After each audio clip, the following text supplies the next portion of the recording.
পেঁয়াজটা। তো এখানে দেখতেই পাচ্ছেন, এখানে আমি পেঁয়াজটা কুচিয়ে নিচ্ছি, টমেটো কুচানো আছে আর আদা রসুনটা কাটা আছে।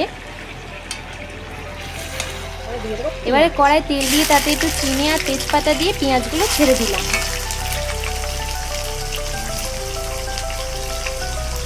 পেঁয়াজগুলো একটুখানি ভাজা ভাজা করে নিতে হবে। দিয়ে দেবো টমেটো। পেঁয়াজগুলো ভাজা ভাজা হয়ে গেলে ওখানে টমেটো কুচি দিয়ে দেবো। টমেটো কুচি আপনারা স্কিপও করতে পারেন। এরপর মাংস দেওয়ার পর কিছুক্ষণ কষিয়ে নেবো আদা রসুন বাটা দিয়ে। এখানে আমরা আদা রসুন বাটা, হলুদ, লঙ্কার গুঁড়ো সব একসাথে দিয়ে দিয়েছি। মাংস প্রায় কষানোই হয়ে গেছে আর মাংস থেকে দেখতে পাচ্ছেন কি সুন্দর তেল ছেড়ে দিয়েছে। দেওয়ার পরে আমরা একটুখানি জল দিয়ে কিছুক্ষণ সিদ্ধ করে নেওয়ার পর দেখুন কি সুন্দর দেখতে হয়েছে। তো এখন মাংসটা ফুল রেডি হয়ে গেছে, দেখুন কি সুন্দর দেখতে হয়েছে।